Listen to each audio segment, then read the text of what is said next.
I know I brought this up to you before, but I want to bring it up just because on this note again. Yeah. I have had you on the show a bunch of times. I've had Brad Williams on the show a bunch of times. Yeah. And it took like 3 times before I realized that the whole way Brad Williams got into comedy was you were making fun of midgets and he was at the show. I literally had half the audience is laughing. Yeah. And you did not realize. Literally half. Yeah. Like you literally go down and this side is laughing and the left side isn't. And I literally stopped and went, is there a midget over here? Yeah. That's like seriously, is there a midget over here? And I see the little hands go up. And I go, come up on stage. And I go, dude, it was just comedy gold because a dwarf comes up on stage. Right. And I get him a mic and I go, so where do you work? And he goes, Disneyland. Eruption. Eruption. Yeah. And then I go, what do you do there? And then we found out.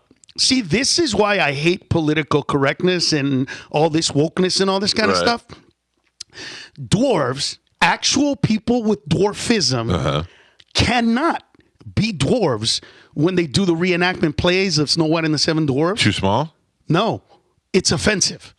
To dwarves? Yes. So think about that. Yeah, I get Dwarves are not going to get paid to be dwarves because it's offensive to dwarves. So instead, we're going to give that money to average sized men. So what did he do at Disneyland? So his job was he was a bodyguard for Mickey and Minnie. As a little Exactly, because Disneyland doesn't want somebody that looks like you or me running up on 5 and 8-year-olds. You know what I'm saying? Yeah. So you have a little person who can kind of manhandle children. That makes more sense. Yeah. Next time you have him in, have him tell you stories about when he got a little aggressive with children. Yes, dude. Some tough kids. So so it's hysterical. We have a dance off at the end of the night. I love it. Cut to a year later, performing at the Improv. So this was at the Improv in Brea, California. So a year later, I'm performing at the Improv in Ontario, California. And he shows up. Yo, Los, I've been doing stand-up for a year. Really? I got the bug. You brought me on stage, and I just can't get rid of it. I love doing this. And he goes, and I'm just here to see the show. He walks away. And my wife goes, Ned, you should put him on. You should put him on. And I go, I'm not sure.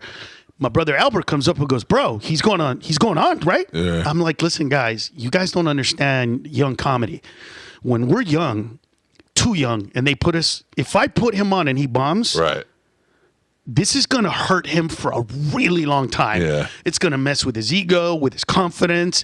Like, I don't want to put him in a situation where I want to nurture this kid. I don't want to put him in a bad situation. What if they don't laugh? Yeah. And I sort of got my brother looks at me and he goes, he's a midget. They're going to laugh, stupid. This is true. He's already halfway there. And I was like, all right. And so I bring him on, I let him go on stage. At the end of the show, I bring him on stage. There's a guy in the front row with these cowboy boots. I make him take off his cowboy boots. He puts on the boots and they go all the way up to his penis. You know what I mean? And we play a country song and have him dance and do a dance off. Funny. And that's when, if anybody back in the day saw my shows, when we used to do lap dances, that's how it started. Oh, because he did a dance, and then there were some girls up there that were like, "Oh my God, we're getting married!" And we're like, "What? Get up here!" And I had Brad give her lap dances in the cowboy boots. In the cowboy boots, funny. And that's how that started. Yeah. So Brad Williams was like literally my discovery. Yeah, so that's so funny.